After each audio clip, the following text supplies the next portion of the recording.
Yes, that makes it very clear how the numbers, my progress went so rapidly after I began the ozone Mhm. saunas. And I don't think I began them exactly on the first, but probably by the second or third. I mean, I started them that week.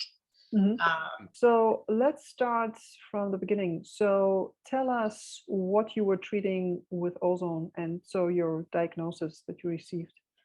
right. Okay. So I had a molar pregnancy in 2016. And I guess technically the molar pregnancy began in January. And by February, I had morning sickness, although because of my age, it took me a while to realize that's what it was. Um, and then when I went to the doctor, he said, "Oh, interesting, your HCG levels are really, really high." Mine were in the 250,000 range on the HCG test, and if it were a normal pregnancy, it would have been about 40,000. And so he said, so to explain what a Molar pregnancy is, it's something that happens about 1 in every 1,000 pregnancies. What will form rather than a baby is something called a hydatidiform mole. It's molar tissue that can't develop into a baby, and it's due to a fertilization error. So my egg had no chromosomes in it. What happens is the dad's chromosomes try to duplicate themselves and it's unsuccessful. So that's generally how a molar pregnancy starts. Um, So it's basically, so you have a growing mass of tissue, but it's not really a baby, it's not a fetus, correct? right, not a fetus, Okay. but the body is setting up shop like it's a pregnancy, but basically what would have been a placenta becomes this mass. So it's not even really developing into a placenta. It's just making a mass. Um, and I learned so much going through this. So first I had this molar pregnancy, and the OBGYN told me, okay, so we do a DNC guided by ultrasound, and we take that tissue out. And if I'm it sorry, what is that? A DNC? What is that? Oh, a DNC, like a dilation and curettage. Um, it's essentially the same process as for an abortion, but they Mm-hmm. guide it with ultrasound and they're taking out all the molar tissue. Mm-hmm. Mm-hmm. Um, and then if the tissue regrows, it undergoes a new label. Now instead of molar pregnancy, they call it a gestational trophoblastic tumor. Mm-hmm. And that just basically says, oh, this really is they can be benign or malignant, so they're not always malignant, but it's a very rapidly growing mass. And I had read somewhere that it's a mass that can double every 31 hours. It's very, very aggressive. And there's a lot of history behind this and study done by a doctor in Wales in 1905, Dr. Beard. And I saw you had a guest on that talked about enzymes, and enzymes played a critical role here too. And that's where I learned about them, was reading Dr. Beard's work, which was then taken up by Dr. Kelly and Dr. Gonzalez. And is still practiced by Linda Isaacs in New York, as you mentioned in that interview. Right, right. When you said trophoblastic tumor, then I immediately thought about Dr. Gonzalez because that was his theory, right? The trophoblasts, right. So, yeah, so Dr. Beard in Wales in 1905 was observing trophoblast versus cancer cells, and he said they behave identically. These trophoblasts are the cells that will, in a normal healthy pregnancy, will build the placenta. And so they drill, they bore, they've got to reach maternal blood supply. They're very aggressive little cells. And he was watching how they behave the same as cancer cells, and he thought, well, what stops the trophoblasts? How are they signaled to stop building a placenta?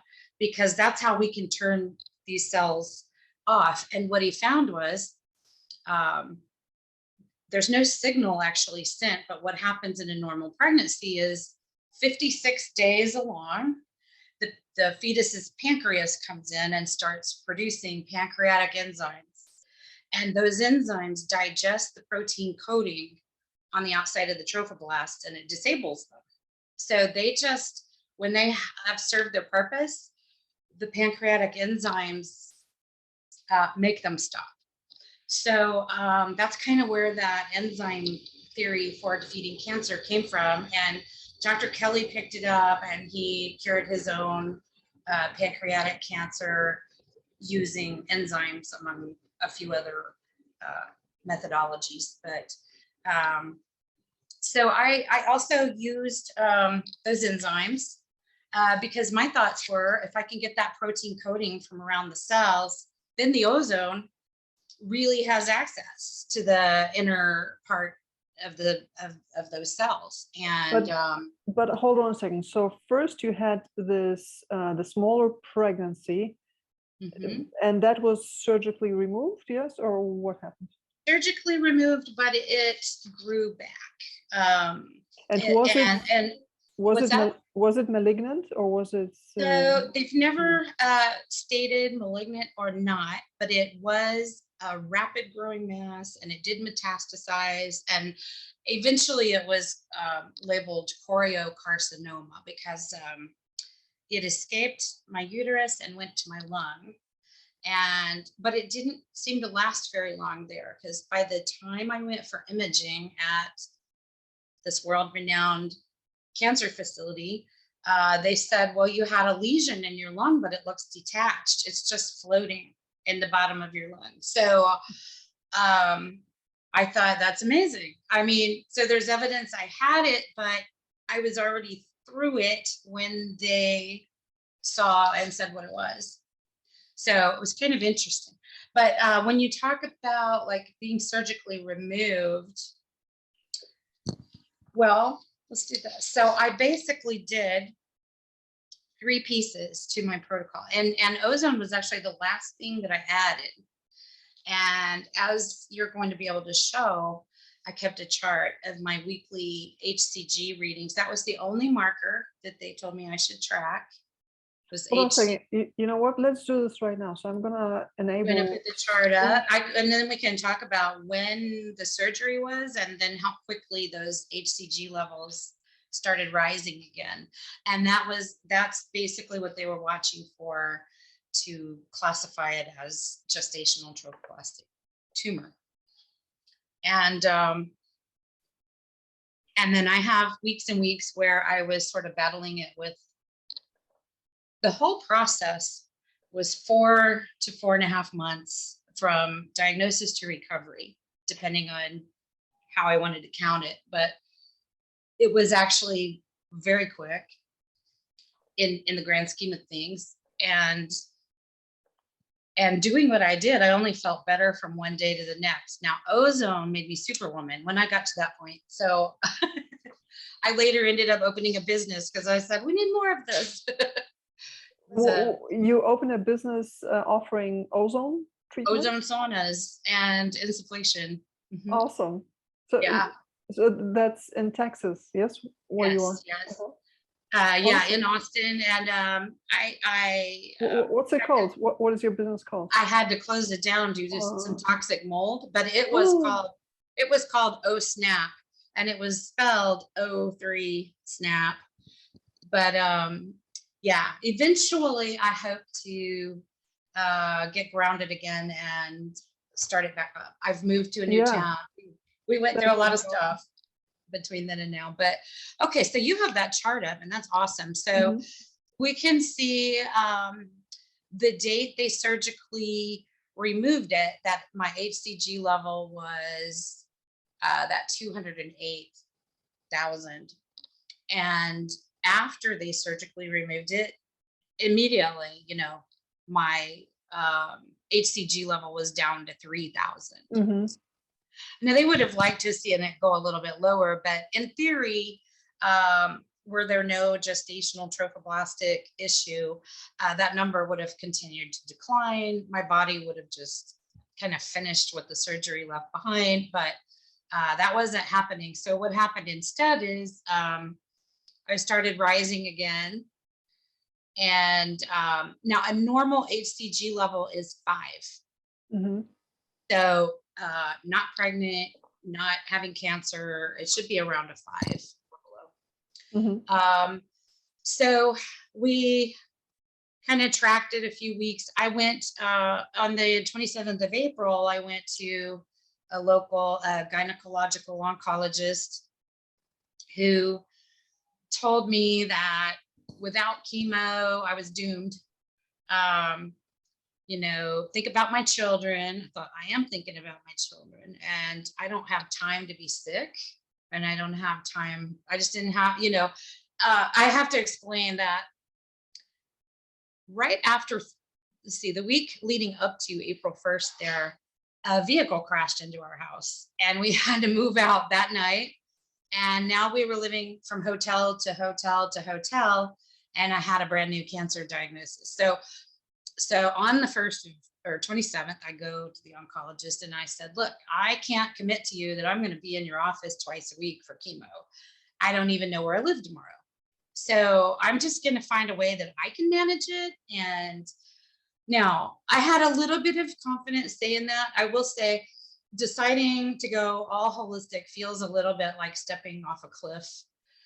But at the same time, I had a good 15 years of reading and study under my belt where I had been trying to help family members. And so I was reading about natural cancer therapies long before I needed any.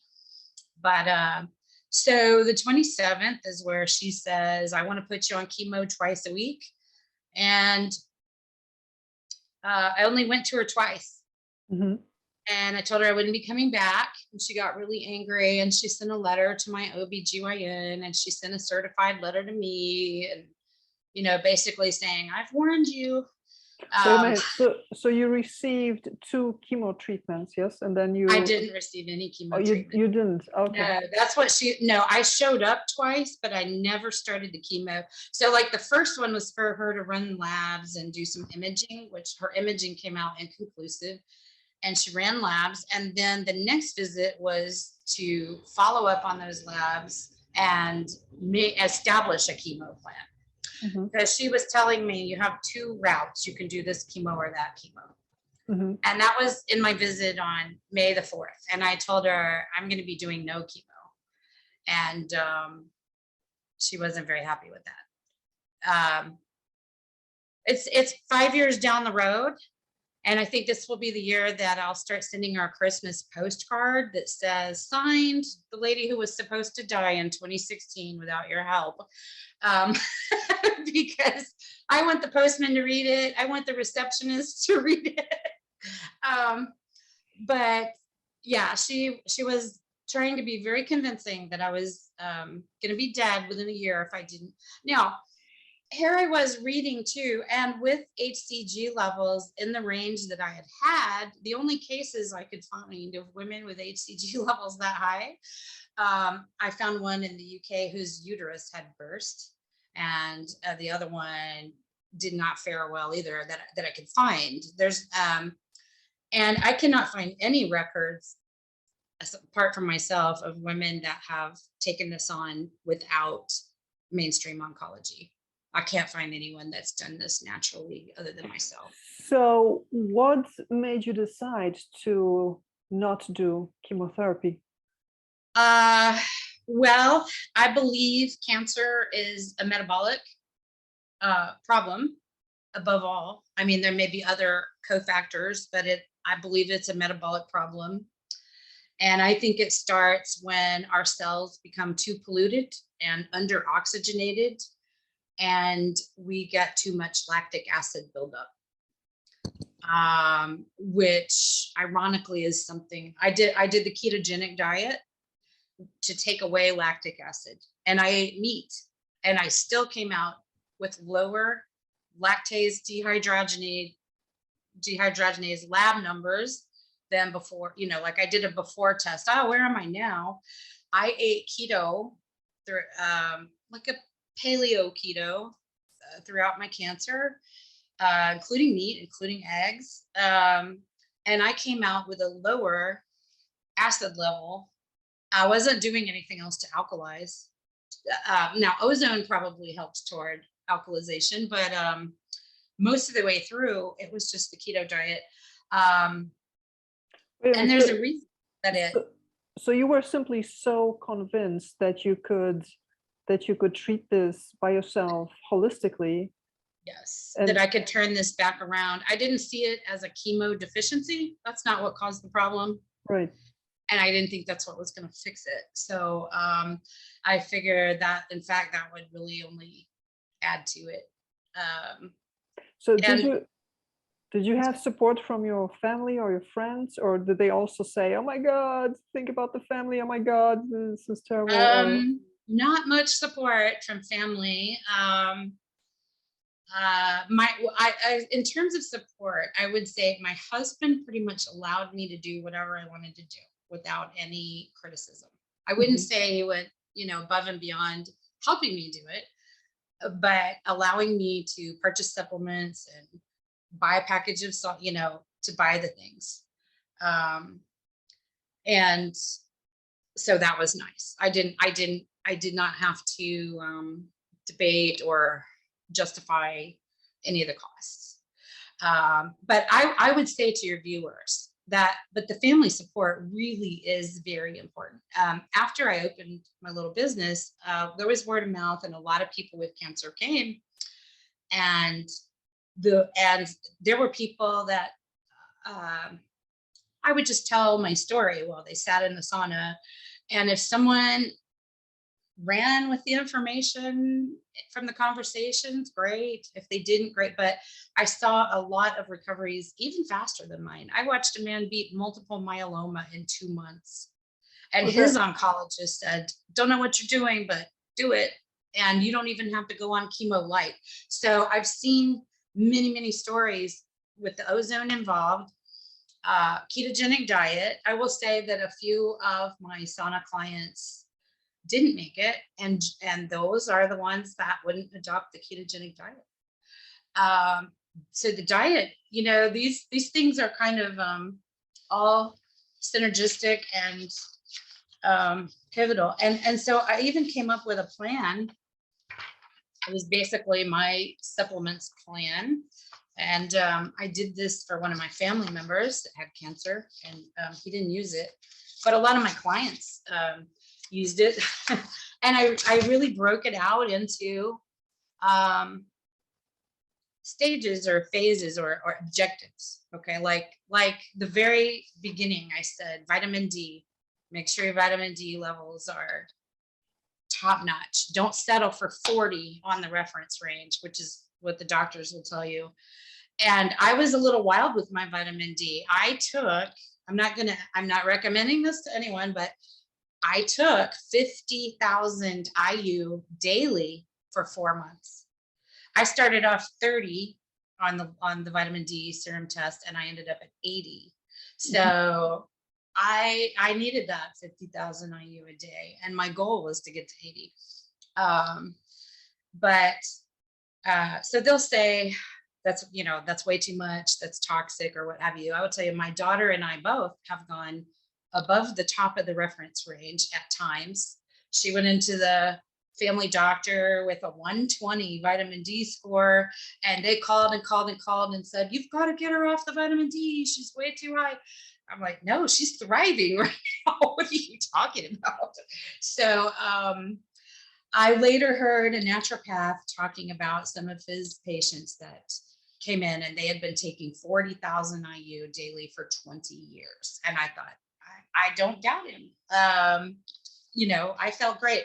But the reason that the vitamin D is so important, and even the cancer clinics will tell you to take the vitamin D, but if anyone wanted to find this article on Science Daily, it says vitamin D crucial to activating immune defenses. And the gist of this article is that the T cells, our killer T cells, are dormant until they detect adequate vitamin D in the blood, and then they go to work. So I said to myself, it's funny that they're coming up with all these T cell therapies that cost $100,000 to $200,000. They're taking the T cells out, looking for the ones that behave, the ones that are working, and then they clone those, and then they put it back. And I was like, why not just wake them all up with some vitamin D, right? So that's what I did. and I think that that was important.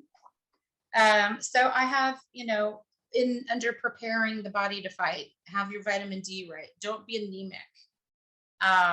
Which is funny because when I eventually went to the mega cancer hospital for imaging, they had pamphlets in their lobby about both of these topics, vitamin D and anemia, but there were no blood panels, no blood labs at all in the panels to check either of these things. So that's funny. They want me to read about it, but they don't want to do anything about it. And then I believe a little bit of iodine is good to keep the lymph moving because you are trying to process out a lot of stuff. So that's what I did. And then liver support. Dandelion. If you, I drink Dandy Blend in place of coffee. Now it's got chicory root in it, and that wouldn't agree with everybody, but that's what I used. So that was my first thing. Get my body ready to fight. Second was avoid metastasis. And the best ways I know to do that are with modified citrus pectin. And I just read another really good supplement recently, but that's what I used was the citrus pectin. It'll prevent the cancer cells from, because what they do is they rotate, they have little spindles on each end of a cancer cell. And so they use those spindles to attach in new locations when they're building tumors. And this citrus pectin will kind of gunk up the spindles and not allow them to get any traction. So that was an important supplement for me. And then I said, make the cancer cells vulnerable. And that's what I did with enzymes. And some of the books I read during that time were The Enzyme Treatment of Cancer by Dr. Beard, The Trophoblast and the Origins of Cancer. That's a Gonzalez book. I took 80 enzyme tablets a day. I had read, I know your other guest only took 40. So the funny part is I had read on a couple of doctors' sites, it's very hard to find. Suzanne Summers, I finally found it in a video where Suzanne Summers, who was very good friends with Dr. Gonzalez, talked about how many she used. And it was like 120 or 140 a day of the tablets. So you take this is crazy. 20 at a time.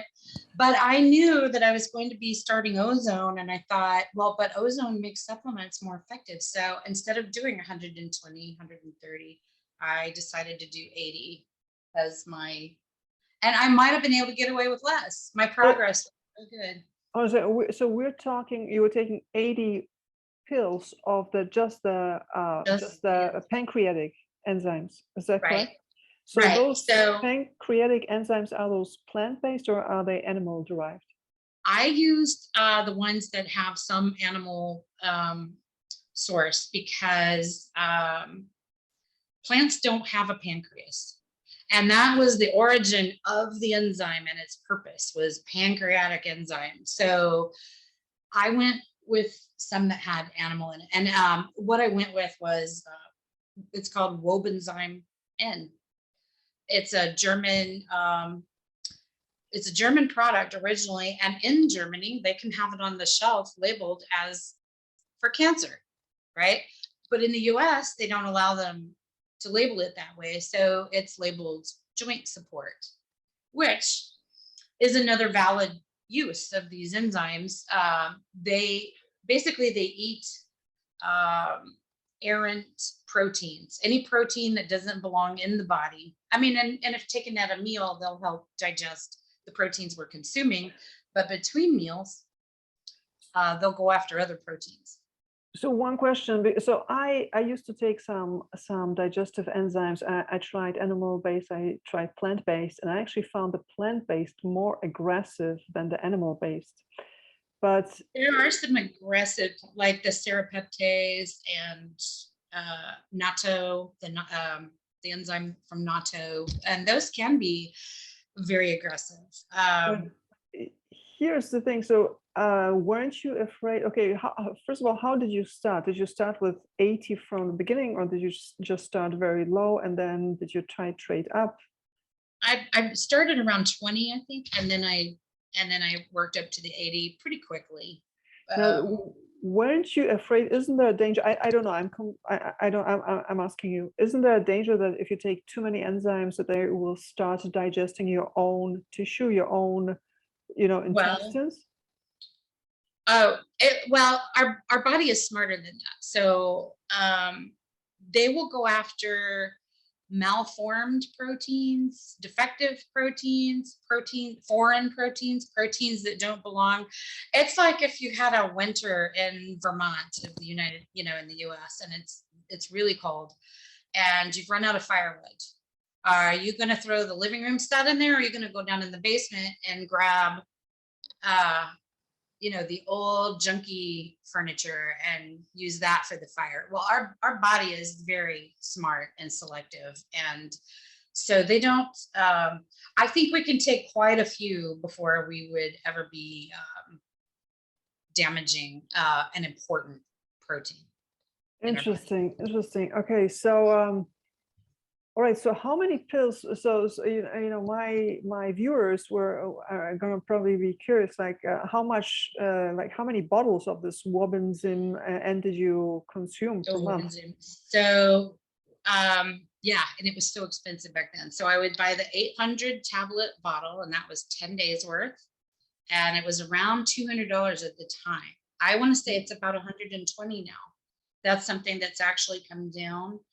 And yeah, and I would take them 15 or 20 tablets at a time between meals. And I always kept a little ramekin on my nightstand. So if I woke up during the night, I could swish down some of these pills because I wasn't eating. It was a good time to have them on an empty stomach. So, so I just always, and I probably didn't always manage to have an empty stomach, but Now, how soon into your diagnosis did you start with your program, with the vitamin D, with the enzymes, with the liver detox? How soon? Pretty soon. I mean, I started some things in a week. I started ordering things right away. Like I knew I wanted the citrus pectin because I had such a fast metastasizing situation. Or had the capability to metastasize quickly. And I knew that vitamin D. So, I mean, one of the first things I did was a serum vitamin D test. And I did some other tests. I did the lactate dehydrogenase test, which was so useful in hindsight, because I think that lactic acid plays a huge role in the formation of cancer. And I was acidic, and it was almost strange how quickly it reversed, because 4 months later, my numbers I looked like a healthy person in terms of lactic acid.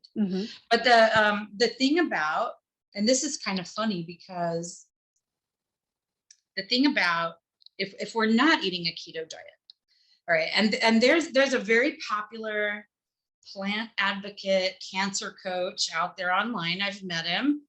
He was going to interview me until I said keto.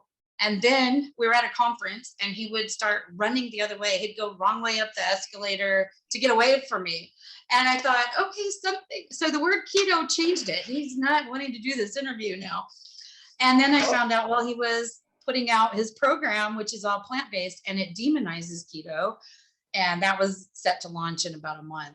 Okay, I have to admit that, I also like do this type of selection, but the other way around, So right. So he, well, it's funny because he was the only speaker at the conference pushing all plant-based for cancer. I mean, there were other speakers that said, yes, eat some seeds, that's nutritious, eat some, but out of the 40 speakers, 35 of them were stay and go keto. And this was at a cancer conference. So he was kind of the outlier. I even joined his group because I wanted to see what are the success rates like in there. It's sad. I'm kind of like, no, they lose too many people in that group. Yeah. But I think there's good reason. And now he likes to say that meat will make you acidic. And he likes to demonize keto because, it's meat heavy. And first of all, that study that everyone has run with that says meat will make you acidic, that wasn't even done in a human body. That was done in vitro. I cannot find that they've ever done that study in vivo, much less in a ketogenic context. So if you take meat as part of a ketogenic diet, something completely different happens. On the non-keto diet, we're in our normal, what we know now to be our normal metabolism. I actually believe it's wrong, but it's called the Cori cycle, when we're burning glucose and oxygen. And as part of that cycle, a byproduct is lactic acid. And in that cycle, the lactic acid is supposed to be picked up and recycled. But as we age, or as our cells become more polluted, we become less efficient at recycling the lactic acid. So it starts to pool and it's building. And that, so when you go keto, you come completely off that metabolic cycle. You're not burning glucose and oxygen anymore, and you're not producing lactic acid as a byproduct. Now you're keto, you're burning fat. There may be some butyrates, out there, but not the lactic acid. So that is what I attribute my improvement in lactic acid scores on my lab draw to, is getting off that Cori cycle. Now let's go back to your supplement list, because I interrupted you after you were talking about pancreatic enzymes. So after, besides pancreatic enzymes, what else did you take? Pancreatic enzymes. Well, I took some odds and ends. Okay. I took a little bit of selenium, and I used green tea for the ECGC. Chlorophyll. I love chlorophyll, and it's oxygenating. And so I was doing that before I could even start the ozone saunas. I was trying to oxygenate with, drinking chlorophyll every day. Other things that I worked into my diet. So I did this keto paleo, but I also tried to choose foods with known anti-cancer properties. So the turmeric, the ginger, cabbage, red cabbage is remarkable. Pomegranate seeds, on occasion. I didn't have very many of those because I was staying keto. But the other thing about keto that I should know, I didn't even just do paleo keto with anti-cancer foods. I tracked it every day, and I made sure I was at therapeutic ketosis levels, so if someone's dieting and they're losing weight and they get 0.5 on their ketone meter, they're probably going to lose weight that day. But when you're fighting cancer and you want to get to a therapeutic level, you're looking at more like 1.5 to 3.0 on your ketone meter. And ideally that 3.0 is a good goal. It is, you have to stay really strict to get to that. And the other thing that I did and tracked, and I took this from Professor Thomas Seyfried's book, glucose ketone index. So at the time I kept a spreadsheet, because you just basically divide one against the other, and you want to come out to a 1.0 or greater on the glucose ketone index. That's how you're really, really being effective with the diet, and you're targeting the cancer. Go ahead. So just in my foods, I mix that in. There's a really interesting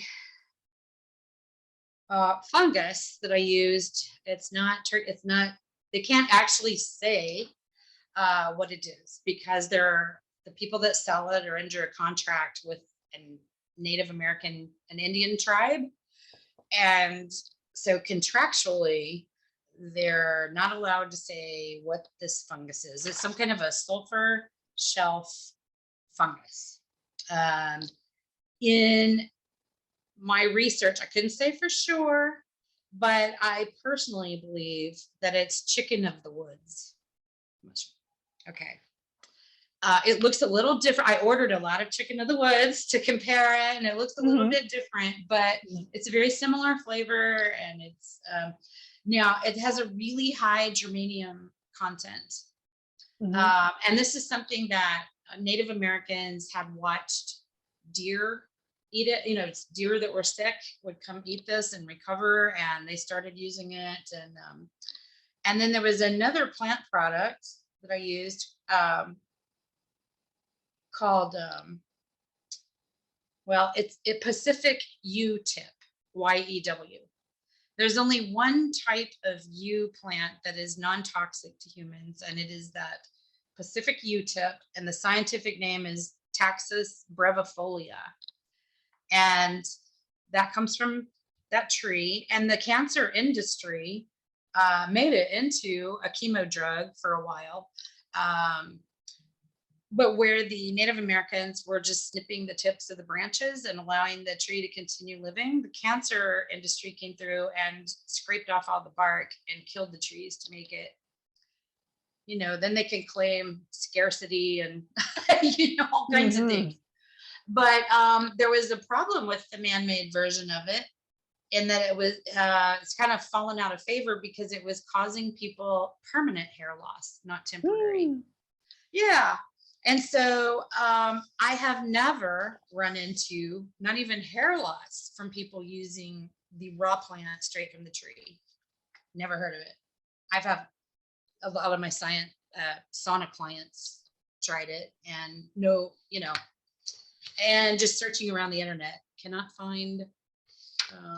So the hair loss occurred only in the synthetic form? In the synthesized, right, the chemo drug called Taxol.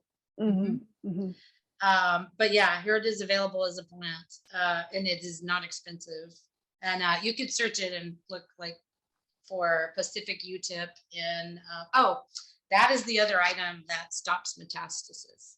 I didn't know it at the time, but now I remember it was that when I went back and revisited it, it says it'll help prevent metastasis. And so that was about it. So how soon did you start the ketogenic diet? So the keto diet I started immediately. Immediately. So because that was the easiest to do. I didn't need I didn't have to order anything special, so I could just get right on that. Right. I did order a ketone meter that would tell me my glucose and my ketones, which were brand new at the time. So this is Dr. Seyfried's recommendation that people who have cancer, that they should be on the keto meter, they should be at a 3. Yes, you said a 3 or above even. Yes. Yes, the optimum would be 3.0, but you're probably in a pretty good range if you're anywhere from 1.5 to 3. Okay. Right. All right. So okay. So what diet were you on before you started? Well, this is kind of funny. I had been eating keto, but I had a lot looser version of it, and I was not getting into therapeutic ranges daily. I was just doing it for weight loss. So for me, before that, if I hit 0.5, I was happy, So I just tightened it up. Okay, so you weren't a strict keto, and after the diagnosis, you were much stricter. So give our viewers some examples of what you would eat for breakfast, lunch, dinner, or were you doing intermittent fasting, or like what concretely did you eat? You mentioned cabbage, right? But what else? Right, red cabbage, and I was trying to throw in foods that I knew to be beneficial. So, for example, I would make fermented foods. I made sauerkraut with turmeric and ginger in it, just in the salt brine. So easy, so cheap, and boost the nutrition. I ate lots of sprouts with olive oil and maybe a little bit of red vinegar or something, or apple cider vinegar. Lots of sprouts. Meats, I didn't really hold back on meats. I love red meat. I do all my life. I've generally done well on red meat. And so to me, that's a superfood. got excited because yesterday we got to go pick up grass-fed briskets that had just come in at the rancher. And a lot of people will trim all that fat off. I'm like, no, we're going to make something out of that. That's superfood. So, yeah, you really do. You get your omegas. There's so many nutrients in meat that you can't get anywhere else. But so you were eating mostly beef? I ate a lot of beef, brisket, steaks, sometimes chicken, sometimes a little bit of pork, but really my favorite is beef. Oh, and I made myself eat some fish. I typically don't eat as much fish as I should. So I ate some fish. My vegetables would be cauliflower and greens, mostly dark greens. Now I think I'm very lucky not to have an oxalate issue, or if I do, it's not severe enough yet that it's coming to my attention. So I ate a lot of leafy greens. I ate some things that are considered weeds, like lamb's quarter. Lamb's quarter it's a weed that comes up in people's backyards here. And a friend of mine grows them intentionally and brought me a lot of lamb's quarter. And it's great, just dressed with a little oil and lemon. And, but yeah, mostly meat. Let's see, I would eat maybe some red bell peppers in moderation. I didn't eat berries every day, but maybe once a week I would have a little amount of berries. I really was trying to avoid all the sugars, including fruit. So what would you eat for breakfast? Eggs or a piece of meat and green. I would eat dressed greens at breakfast, where a lot of people would think that's dinner food. So, I might have eggs with some dressed greens, maybe a little bit of goat cheese, some kind of raw cheese. I didn't shy completely away from cheese, but I was selective. I didn't just go for the regular old block of cheddar cheese, but I tried to go for something that was farm produced, aged, so I would also have just plain Bavarian yogurt, very low sugar, plain yogurt. And another thing I mixed into the diet, if anyone looks up Budwig protocol, they'll see that the main thrust behind that is this cottage cheese or quark and flax seed mixture. And so I would have a portion of that sometimes, even though I wasn't doing the rest of Budwig, because it fit ketogenic. And it's another they found that it's really oxygenating that blend. So I would eat that. I hope someday I can build a database of what are foods that are keto and what about sweets? Did you eat any keto sweets, sweetened with some alternative, stevia, monk fruits? No. Now, previously I would have, when I was just doing it for weight loss, but with the cancer, no, I cut all that out. Even today, the only sweetener I'll use is monk fruit, and it has to be pure monk fruit, not with the erythritol mixed. But at the time, I really did go paleo. There was no sugar, no honey, no sweeteners, it was savory, except once a week, the little few berries. But I would love to try just pure monk fruit, but where I am, I can't get it. It's like they only have the mixed stuff with what's it called, erythritol, or this sugar. I'll have to send you some. If you can't there's a brand called Pure Monk. Okay. Pure Monk on Amazon. It's actually was first produced. It's a bakery that sells it, but they started making keto breads, and then they started selling this Pure Monk monk fruit. Or Lohan Guo is the Chinese name for it. So sometimes you could find it as Lohan Guo on Amazon and be fairly confident that it's not got the sugar alcohols in it. All right, you know what? I would like to go back to your chart and just see the difference, like how your numbers started to plummet once you introduced ozone. Yes. So let me figure out the screen sharing thing. Just a moment. Let me make one more point about keto real quick, because there were a lot of publications for a while that said, oh, ketones fuel some cancers, right? Oh, were there? Okay. I didn't. Yeah, there were. See, I go to cancer conferences now, and I went to KetoCon because it's here in my hometown. So I was going to KetoCon and KetoCon. yeah, KetoCon. And pre-pandemic was the last live convention we had. But at that time, there were a lot of journals saying ketones fuel some cancers. Well, I think it's hogwash, because the study that was behind the articles actually says ketones and lactic acid fuel. So in the scientific study, they had combined ketones with lactic acid. Well, we know cancer loves lactic acid. Under a microscope, you could see cancer cells bathing and splashing and playing in the lactic acid. They just adore it. So they obfuscated the study with that lactic acid in there. And then the only thing in the headline that went around was ketones fuel cancer. Right. Never mind that they had corrupted ketones. Yes, very misleading reporting. Yeah. Yeah. All right. So let's go back here to your chart. So, okay. Now we stopped at May, right? And okay. So what happened then in May? Anything that? So in May, I was building the supplement regimen,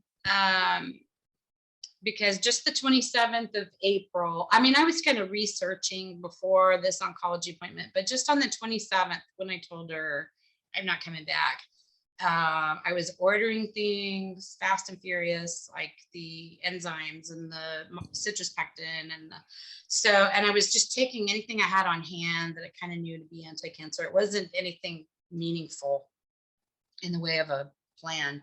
And then I developed the plan that I put on paper for myself. I said, what are my objectives? Well, I want my immune system working. I want the cancer cells to be vulnerable. I want to oxygenate. Warburg taught us get in there with oxygen. And when I found that enzyme theory, and I said, that'll take, cancers have two main defenses. One is that most cancers secrete HCG. This happened to be a pregnancy related one, so HCG was going to be there no matter what. But there have been men that discovered they had cancer because they were joking around and took a pregnancy test and came up positive. So cancers secrete HCG, and if we think of cancer like a person, it is the cancer cell saying, no, immune system, leave me alone. I'm a fetus, right? I'm a baby. Look at all this HCG. So it's really an interesting defense mechanism. But the other is this protein armor that the cancer cells get. So once I said, oh, I can get that armor off the cancer cell with the enzymes, and then I started looking around, where would I do ozone sauna?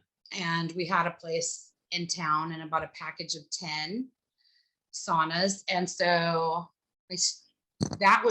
so the month of May, I was really just doing keto and supplements. And I did start to see, it was rising, but I was tracking the difference from 1 week to the next. So I have the difference from the previous week column. And in tracking that, I could see that, it's like the top of a roller coaster. And the cars slow and slow, but they're still going up. And so that was pretty much May. I was saying, well, I'm making a dent in this. I'm optimistic. And then June. So it was still growing, but at a diminished rate. So it started to grow at a diminished rate. That's right. Okay. Yeah. And so the first week of June, I have it there next to June 1, but it was probably the second or third. It was kind of in the early half of that week. That I went and did my first ozone sauna. session, and I felt pretty good afterwards. I said, oh, this is nice. And then I was going to aim to do 3 sauna sessions a week, but I really just did 2. And there were some weeks I probably averaged two a week instead of 3. And I used my 10 sessions I think I was done with them on the 20th of July, around the 20th of July there. And I said, wow, but I'm about done. And I could see normal coming so quickly at that point. I scheduled a trip to an amusement park with my daughter to go celebrate that I was going to get my all clear. And I did get that all clear the 27th of July. All right. And then that was below 5. Fell below 5. And that came from my OBGYN. And he said, okay, I'm sending this off to the oncologist who was so concerned about you, and let her know that you've dealt with it. Okay, but let's look concretely at the numbers, because this is really remarkable. So here on June the 1st, so you said you're not sure anymore whether it was June the 1st or June the 2nd, but so thereabouts, this is where you did your first sauna.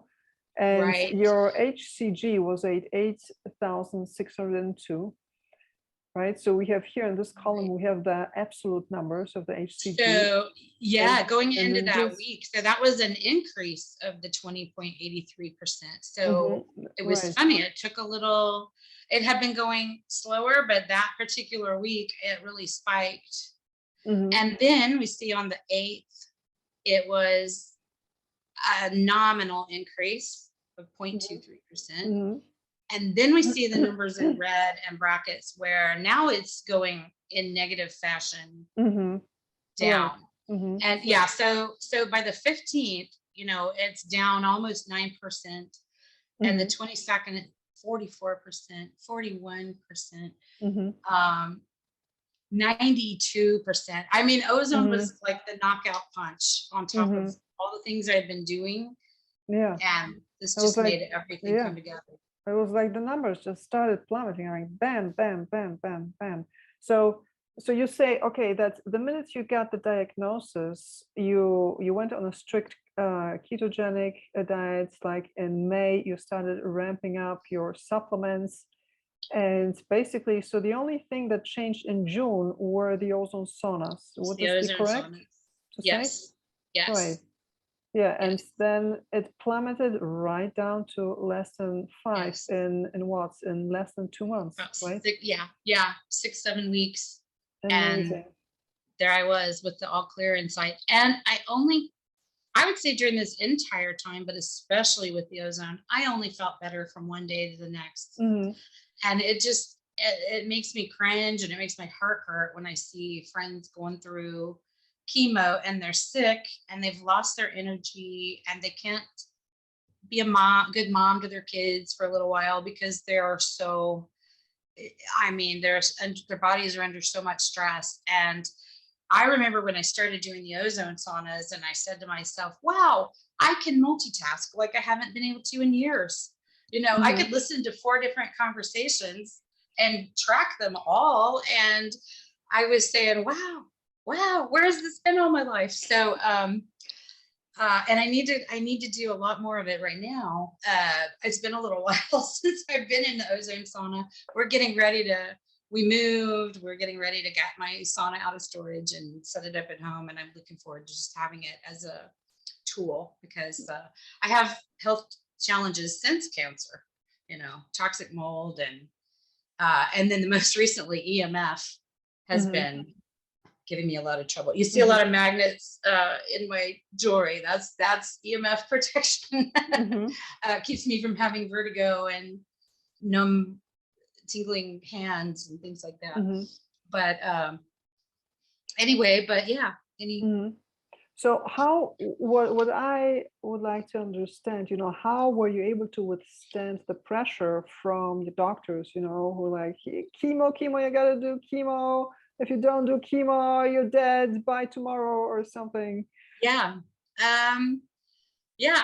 Well, honestly, that cancer facility, I just felt like was depressing to walk into the local oncology. And I know that what they're doing doesn't work, from the cookies in the bowl on the counter that they should not be offering to anyone coming in there. I said, what makes me think their medicine is going to work any better if they don't have the simple stuff down, like diet? And so I said, well, I'm going to give it a go. And then, so that particular oncology group, I would not have another choice of a gynecological oncologist in town outside of that group. So I said, well, I'm going to have to go out of town. So I went to the big cancer hospital, a couple 100 miles away. And even there, they asked me what I was doing. I was 70% toward a goal when I went there, and they still told me I needed to do chemo.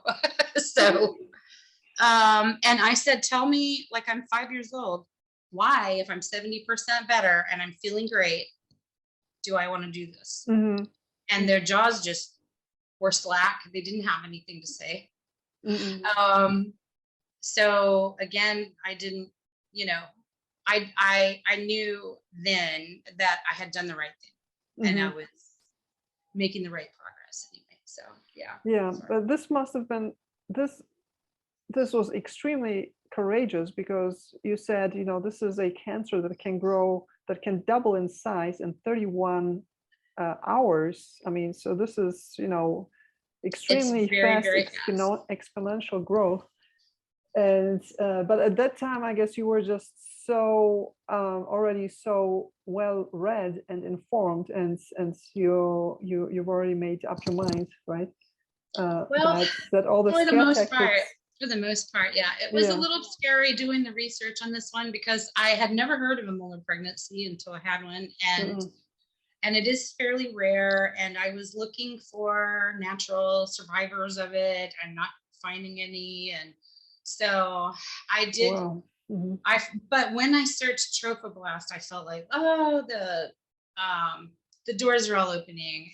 And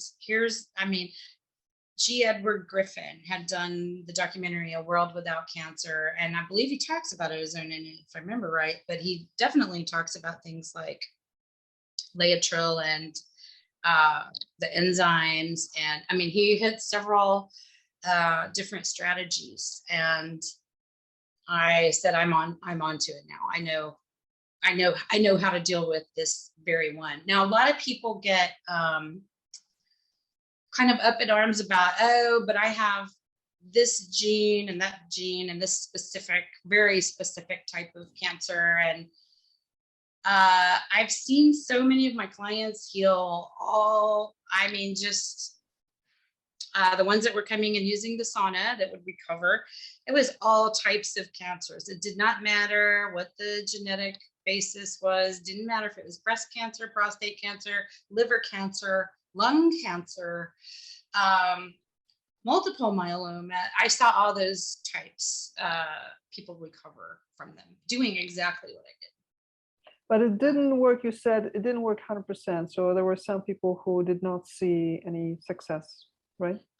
Yes, mainly it's people that did not want to take up the ketogenic diet. And so that's another thing. Just talking about mindset. If you're beating cancer, you've got to treat it very seriously. And I don't mean be depressed or stressed about it, but just have the mindset. I'm going to track, I'm going to measure, I'm going to monitor, I'm going to do everything to a T.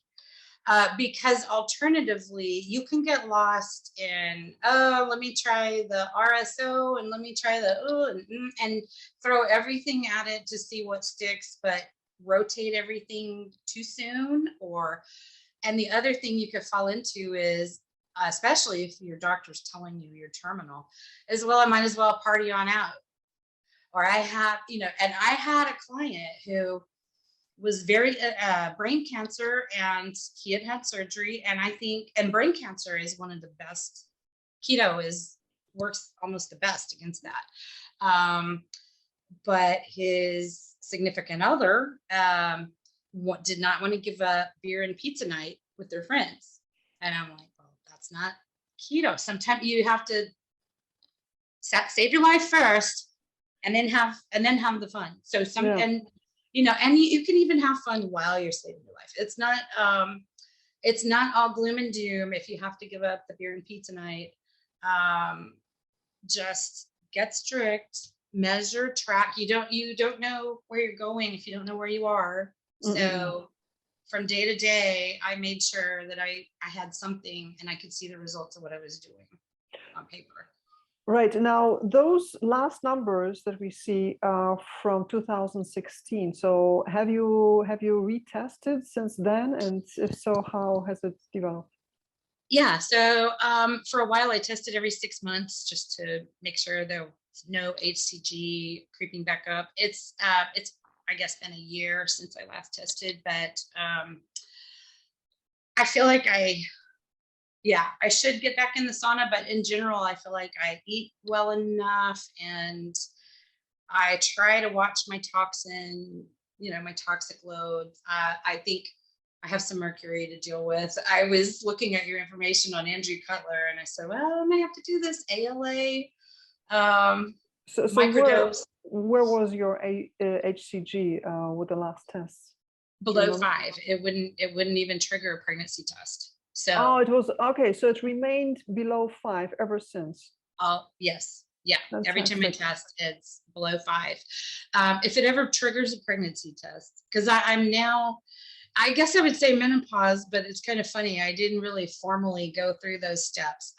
Just after this gestational trophoblastic tumor, I never got a cycle back after that. So so I feel like a pregnancy test, I just go to the dollar store and buy 3 of them and I go, yeah, none of them triggered. So that should mean my level is below 5. I see. Very inexpensive way to do it. If I ever triggered one, then I would do an actual beta HCG test. Yeah. So okay, so shortly afterwards, I can imagine you bought your own ozone sauna, right? To be able to do this at home. I bought 2 for the business, so I could have mother, daughter, sisters, 2 people at a time, and I leased a very small room in the back corner of a supplement store, and built it out to kind of soundproof it a little bit. There was a smoothie bar there, and I didn't want clients to hear the blenders or, so I did my best to soundproof it and make it a little bit zen in there. And but most of the time I would, because being a sauna where the head is out, the person's head is out, it's easy to carry on a conversation. So I would just let people ask me questions about what I had done. And they might jump out of the sauna and scribble it all down, but or they would email me later and go, I have a question about this thing that you said. And so I would just share information. Now, it's kind of funny because I had been so geeky that as a hobby, I've read medical journals back to the 1870s or so, mid to late 1800s. And I've seen how much wonderful medicine we've lost during that time. And I'll say, especially around the time of the creation of the AMA. And I know that in the 1940s, they were persecuting people with ozone machines in their homes. And I think it was 1927, they banned Tesla's violet ray device. Have you ever seen one of those? Yeah, so those were high electrical current and produced a little bit of ozone, and they made the doctors stop using those in the 1920s. But so I had read all these medical journals, and I kind of laugh when doctors there's a lot of doctors I like, especially the ones that think outside the box, but some of the mainstream ones, the ones who say, don't confuse your Google search with my medical degree, I was like, you, in no way do you have time to sit down and read all the medical journals that I You don't have time to do that. I've done it as a hobby. And and I loved what you said in a recent post, I guess, about anecdotal is all that matters. And you're right. how are people being impacted by these things? And I went to an ENT doctor one time and I asked a question that kind of indicated to him that I'm a little outside the box, or I might put some weight on anecdotal. And he said, oh, well, I'm going to dismiss anything anecdotal like that. I'm only interested in peer reviewed, blah, blah, blah. And I said, well, if I had enough money in my pocket, I could buy you a peer reviewed study tomorrow. And so I'm sorry that that's your line of thinking, because this will be my last visit, and good luck to you. And I just, I look for those doctors that are sensible and say, well, there probably is good. And that used to be how science worked. There would be enough observation just out in the public that someone said, hey, we should study this. And that public observation now doesn't count for anything to the academia. Right. Right. Yeah, it's all, like big institutions, big pharma, big money, big governments has all its hands in medicine. And it's like, if there's not a study on something, then it is immediately discarded. But really, the fact of the matter is that you can take any point of view in medicine and you can find studies to support your view, or you can take the opposite view and you will also find study, or or you will misinterpret or misinterpret studies, to support your view. So unless you really are really good at reading studies, at analyzing them, at being able to determine what is actually a valuable study and what is a fraudulent one, then it is just impossible to simply rely on studies, right? You are absolutely right. Absolutely right.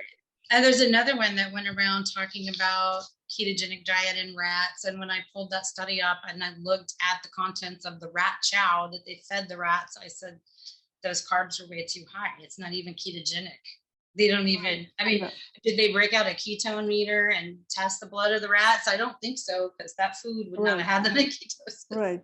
Yeah, and so few people do this. So few people bother to actually read the actual study. Right, they're reading headlines. Right, just the headlines, or maybe the abstract. But the abstract, the summary of the study, oftentimes it actually says something else than what the study actually found. Yes. Yes, so, you're right. So studies can be so confusing, and and unless you know how to read them, unless you know how to analyze them, and unless you know, for example, the difference between an observational study and a interventional study, you can really misread many studies. But okay, one question I have: so since your problem started in the uterus, did you ever think about doing vaginal insufflations with ozone? Oh, I have done some. Actually, the last couple of sauna sessions, maybe last two or three, I actually did vaginal insufflation while in the sauna. And then I've done them at home since then. So it's a great tool.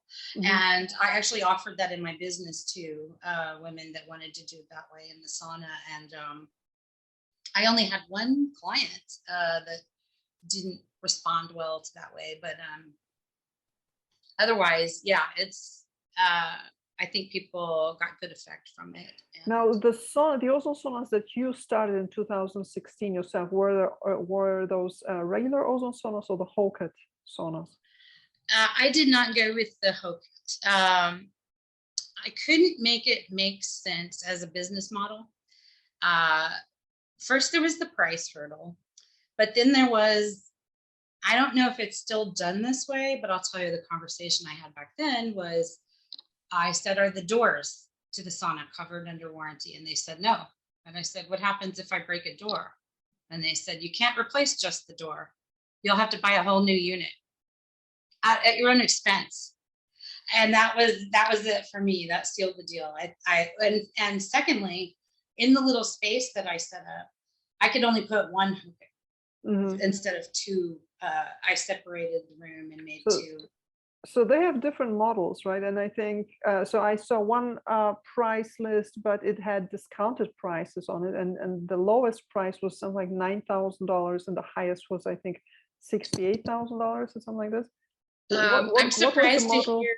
So yeah, what I was looking at was in the $35,000 to $40,000 range. Okay, I think this is insane. Seriously, I think this is insane. I tend to agree, because all those modalities you can buy for so much less. You could buy through the Spooky 2 people and get the PEMF and if you wanted it.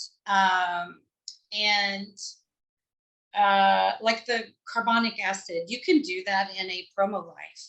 They'll at your request, they'll drill an extra hole for the carbon dioxide canister, and you can arrange to do that in a Promo Life sauna. So that's all that is with the carbonic acid. So just CO2 that is pumped CO2. In, yes? Right. Yeah, so, and with ozone, it turns into carbonic acid. Is that what it is? Actually, you run the CO2 on its own. Okay. So why do they call it carbonic acid? Carbonic acid. I couldn't tell you. I didn't go that far with it. I just know that I talked to Promo Life and I said, hey, why couldn't I do the CO2 carbonic acid in your sauna? And they said, you can't. Just ask us to drill another hole for the right. tube. And yeah. The thing is, I mean, if someone has, so much money to spend on the whole kit, then I mean, go ahead, spend even 10 times that, right? No problem. Yes. But the problem that I see is that, again, there's this marketing hype that goes with it, So people tend to think, unless it's the whole kit, it really isn't worth doing, right? And this is the danger. This is the danger that I see. Because ozone saunas, just regular ozone saunas, so just heat that makes you sweat plus the ozone is enough to really have a phenomenal effect, right? Alone with just regular, with a steam sauna, infrared sauna, right? Whatever heat source you want, plus the ozone, this can be life-changing. Seriously, just this alone. It doesn't have to be this spaceship, called whole kits, Yes, you're exactly right. And accessibility was one of my goals. And I thought, I don't want to have to charge someone $135 to come sit in my whole cat when they can do a steam session for $35. And right. Yeah, exactly. That's another thing, right? If you lower the price, then you make it accessible to a much wider segment of the market, of the population, right? To me, that elite price point is too much like what the pharmaceuticals do, and they price people out of the treatments. And I mean, not that I'm interested in. It's funny because the further away I get from doctors, the better off I've been doing over time. But yeah, I didn't want price to be a factor. And in fact, before I even opened the doors, a man had heard my name. I had said at a bookstore, hey, I'm going to open an ozone sauna place. Well, they told a man who came in and he said, my wife's got liver cancer. They're about to put her out on hospice. And I've been reading about ozone. So connect me to this ozone lady. So we got together and I went out to their town several times, and they happened to live in a home that had a really deep bathtub and like a soaker tub. He built a wooden cover for that and put a little thermometer in there. And so he made a makeshift jerry-rigged ozone sauna for her. And I helped with supplements and food. And this woman who was jaundiced and pouring sweat and looked like she was going to die when she came home. I came back, I came periodically, but in 2 weeks, she was up getting a cast iron skillet out of the island, ready to cook herself lunch. And I said, this is amazing. And the hospital had had her for months and were writing her off. And they did this with a jerry-rigged home-built DIY a bathtub sauna that he covered over with plywood and put towels around her neck. And he just, I mean, awesome. he asked me what are my goals here? What do I need to do? And then he built the thing to do it. And this is a great idea. Yeah, to basically just build like a wooden cover for your bathtub, and then you seal it off here with towels, and that's all you need. Run some hot water in the end. Right. Hot water and the ozone tubing through the neck or through some other hole, and that's it. This is brilliant. Brilliant. And he just he put her in there every day, and every night she would sweat the bed. I mean, and she had a port in her lung that he had to drain for her every day. But he just gave her marvelous care at home, and she looked great. Now, I will say long term, she didn't make it, and that's a whole long story. Her adult children came and got her and took her out of all that regimen. And they thought that he was, and I thought, can they not see the difference in her over just a few weeks? So that's, kind of interesting. But it was another really cool story about just kind of winging it. I'm not thinking of it offhand, but anyway, that was just a great one. He was innovative. He was really committed. And there is a local hospice, and I have visited there on a few occasions to talk about what I did. And they feed their clients their ketogenic diet. We had a wonderful steak dinner when I went. And they have ozone machines. Wow.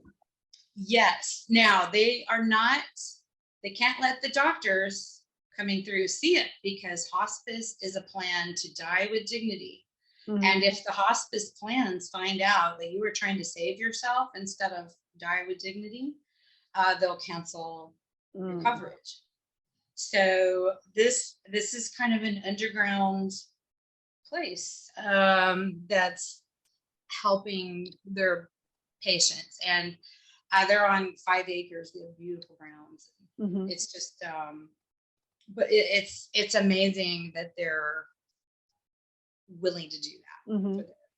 But this is, I think this is how we need to do this. Like I really I love to hear stories where people do something underground, out of the radar, and some jerry rig something, just find their own solutions, step out of the grid, out of the matrix, and just make it work. This is the way to do it. Yes. Yeah. Yes. And I hope so our daughter is homeschooled, and I hope at some point that I might be able to go do some ozone demonstrations to counter what's in the scientific textbooks today, because they have ozone so mistaken. They label it a pollutant. Well, okay, because it comes out of car emissions, because anytime there's an electric spark, there's going to be a little ozone. Okay, so so I looked into this, this claim. So there's on the what's the environmental EPA, right? Environmental Protection Agency. So they have this graphic, where they show like, here's your car exhaust, and you have sunlight, and those two combine and you get ozone. But here's the thing, like, so they write this up on this whole website, but there is not a single reference to a scientific study that proves that actually happens. All right. And when you read other studies on ozone and pollution, or ozone in the atmosphere, they very often they also write, we know that ozone is created through car exhaust and other pollutants, and they always omit to cite a reference. In studies, they're always like a number attached to it, and then below you can find the study, the footnote, right? And it's always never there. That's always, but yeah, it's never there. So I would really like to see the study or studies that prove that actually happens, that car exhaust plus sunlight creates ozone. I would really like to see this. All right. Right. Well, and okay, there are a couple of other ways they confuse it. So another way, the way they measure pollution or smog, is by measuring the amount of ozone in the atmosphere. Mm-mm. So they're lumping it in with these pollutants when really ozone is doing its job as our creator intended it to. It's coming down from the ozone layer, donating oxygen atoms to the harmful chemicals until it breaks them all down into harmless. So it's donating one oxygen atom at a time. It is a naturally It's a naturally occurring molecule, and there's so many paradoxes in this.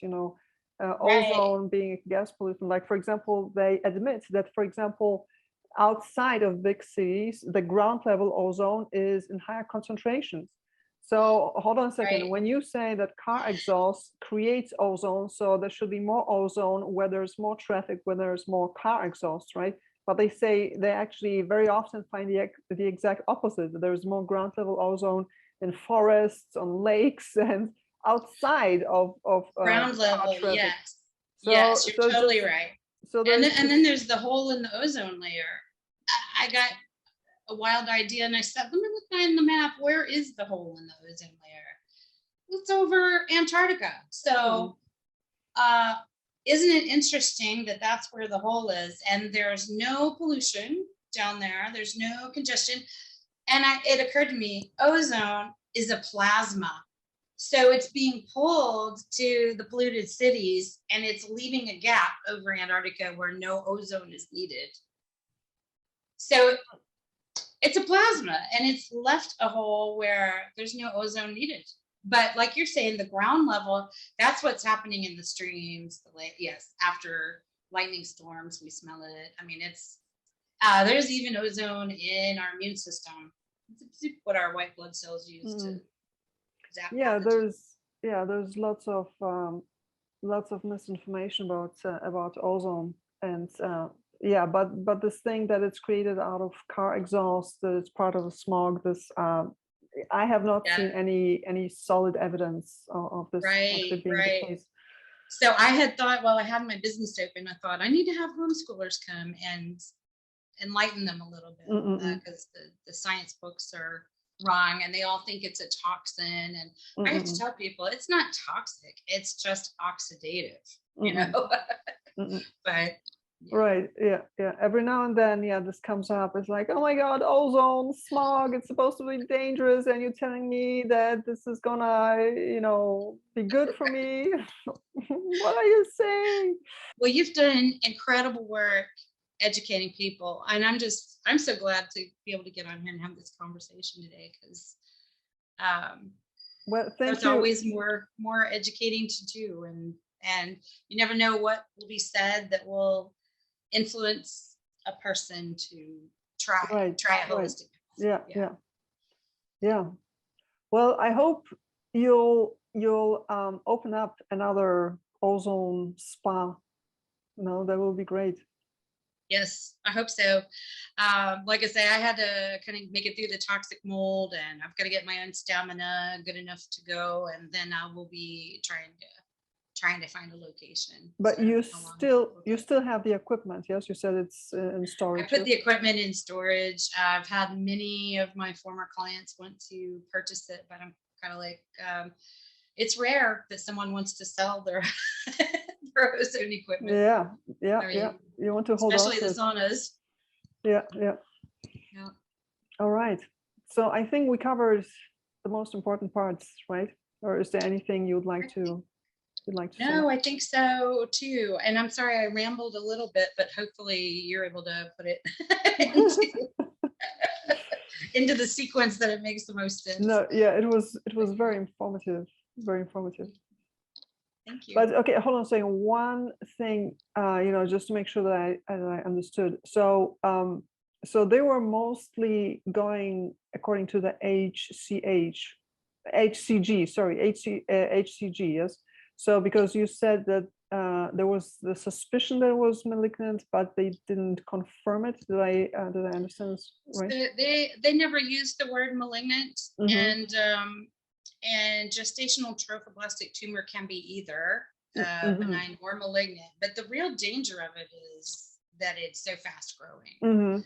And when it escaped my uterus and went into my lung. That is kind of similar to what happened to, you know, the cyclist Lance Armstrong. He had choriocarcinoma. We just started two different ways. And his went up to his brain and he had brain surgery. So it can be such a fast moving cancer. So I knew that, you know, right off the bat, I had to get my immune system working against it, had to make sure those killer T cells were awake. So you were literally running against time. I mean, this must have felt really, you must have felt an incredible sense of urgency and yes, yeah. I definitely had a clock to beat. And at first, you know, I didn't always know, is this good progress or bad? There was, I told you about this sulfur shell fungus. The first time I brewed that into a tea and used it, my lymph nodes fired up and flared constantly. But then I had chunks of this tumor falling out of me.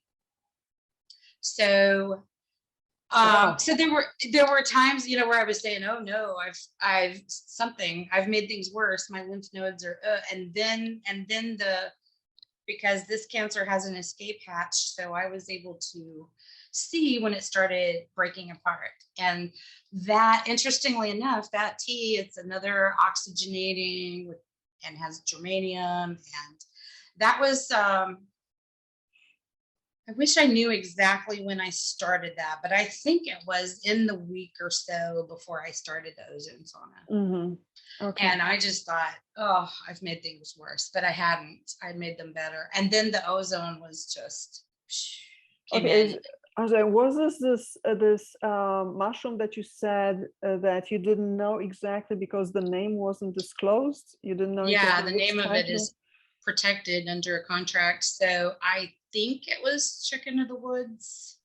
I have to say, this was incredibly courageous. I'm not sure I would have taken something without knowing what exactly the heck I'm taking. What it is. That was the only thing I took that I didn't know what it was.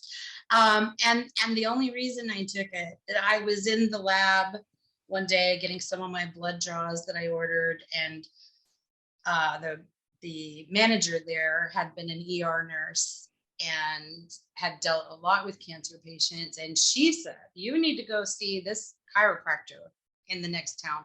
And I went and saw him, and he said, "You need to try this fungus tea."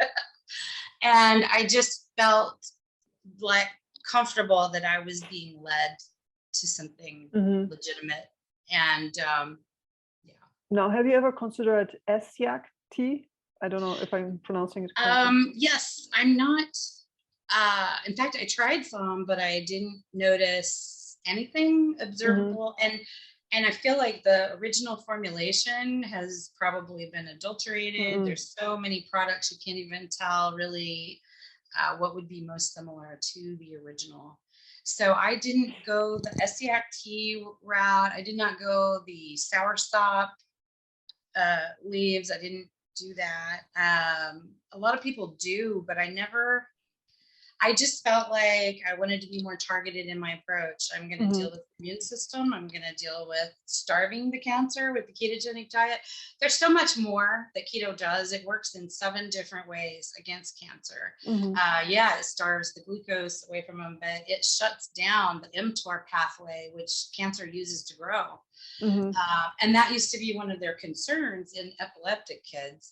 We're going to stunt their growth with the ketogenic diet. And then they found ways to do it where they didn't stunt their growth so bad. But a therapeutic ketogenic diet will, in adults, it's going to shut down this mTOR pathway.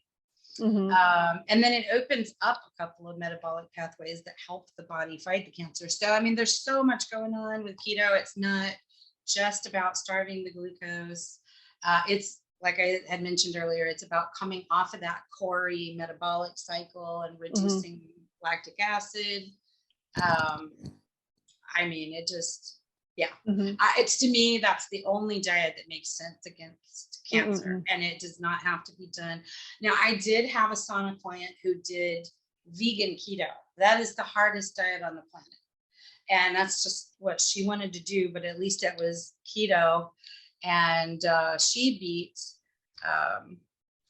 serious cancer doing vegan keto and saunas. And she didn't even do, I don't think she did all the supplements that I did. So interesting. Yeah. Right. But the thing to remember is that, when people say vegan, it's not that they only went vegan, right?